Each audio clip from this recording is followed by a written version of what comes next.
Oke, kita balik lagi nih, dan kali ini kita bakal ngebahas sesuatu yang lagi panas-panasnya, Manchester United. Setelah periode yang, ya kita tahu semualah, penuh gejolak, klub ini sekarang ada di persimpangan jalan.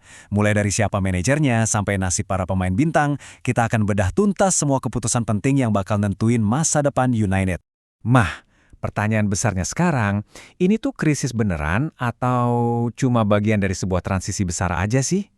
Jawabannya, kayaknya ada di serangkaian keputusan berani yang lagi diambil di balik layar Old Trafford. Jadi, kita akan fokus ke 4 area utama. Pertama, soal kursi panas manajer. Kedua, wajah skuad masa depan. Ketiga, perombakan di tim kepelatihan. Dan yang terakhir, ujian super berat yang udah nunggu di depan mata. Oke, kita mulai dari yang paling bikin penasaran ya. Siapa sih yang bakal megang kendali tim setelah kursi manajer kosong? Kita semua tahu kan, United sekarang lagi nggak punya manajer permanen. Jadi, manajemen lagi sibuk banget nyari sosok yang pas buat mimpin proyek jangka panjang klub. Dan ya, bursa manajer lagi rame-ramenya dibicarain. Dan salah satu nama terbesar yang tiba-tiba muncul itu Luis Enrique. Wah, gila kan? Media di Inggris sama Prancis rame banget ngabarin kalau manajer sekelas dia yang udah pernah juara Champions League katanya lagi diincar United. Konon, dia butuh tantangan baru setelah menangin semua trofi di Prancis. Tapi, tunggu dulu. Luis Enrique sendiri langsung gerak cepat buat madamin rumor ini. Dia bilang ini tuh berita palsu yang sengaja dibuat-buat ganggu timnya. Ini bantahan yang tegas banget, langsung dari orangnya sendiri. Dan biar makin jelas, Direktur Olahraga PSG, Luis Campos, juga ikut ngomong. Dia bilang informasinya 100% palsu. Jadi ya, kayaknya untuk sekarang kita bisa coret nama Luis Enrique dari daftar deh. Pintu itu tertutup rapat. Oke, urusan manajer sementara kita simpen dulu. Sekarang kita pindah ke keputusan penting lainnya, yaitu soal komposisi skuad. Nah, di sini ada 2 cerita yang beda banget yang nunjukin arah baru klub. Di satu sisi, kita punya Marcus Rashford, seorang veteran yang kelihatannya lagi diarahin ke pintu keluar. Tapi di sisi lain ada bintang muda Kobbie Mainoo yang justru dikasih panggung utama. 2 jalur yang benar-benar kontras kan? Ceritanya, Rashford ini agak ribet. Barcelona mau banget dia jadi pemain permanen, tapi masalahnya ada di duitnya, di klausul 30 juta euro itu. Yang menarik, keputusan buat ngejual Rashford ini bukan cuma keputusan manajer loh, tapi didukung penuh sama bos-bos gede kayak CEO Omar Berrada dan Direktur Justin Wilcox. Ini sinyal kuat kalau ada perubahan strategi besar di level manajemen. Terus kenapa Barca ngebet banget?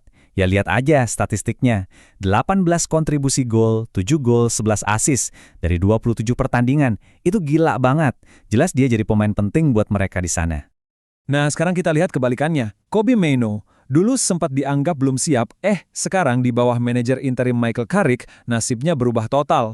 Dia langsung ditegasin jadi bagian penting dari tim utama. Carrick juga ngelihat Mainoo dengan cara yang beda. Kata dia nggak ngelihat Mainoo sebagai gelandang pertahanan murni, tapi lebih sebagai pemain yang butuh kebebasan di lini depan. Artinya apa? Mainoo bakal dikasih peran lebih menyerang. Ini jelas banget nunjukin dia bakal jadi pusat rencana permainan Carrick ke depan. Tentu aja, keputusan besar nggak cuma soal pemain kan? Di belakang layar, di tim pelatih, juga ada perombakan besar buat ngelewatin masa transisi ini. Jadi ini dia tim sementaranya. Michael Carrick resmi jadi manajer interim sampai akhir musim. Dia dibantuin sama Steve Holland, yang pengalamannya udah nggak diragukan lagi, plus ada Johnny Evans dan Travis Binion yang masuk sebagai pelatih tim utama. Terus, Darren Fletcher gimana? Nah, setelah sempat mimpin 2 laga, dia milih buat balik lagi jadi pelatih kepala tim U18. Ini bukan berarti dia diturunin jabatannya ya. Justru ini langkah strategis untuk memastikan pembinaan pemain muda di akademi tetap stabil dan gak keganggu, sementara tim utama juga dapat stabilitasnya sendiri. Dengan semua struktur baru ini, tantangannya nggak nunggu lama. Tim pelatih baru ini langsung dihadapkan sama ujian yang super berat. Coba deh lihat jadwalnya ini. Bener-bener jadwal neraka. Laga pertama Carrick langsung derby Manchester lawan City. Habis itu tandang lawan Arsenal yang lagi di puncak klasemen.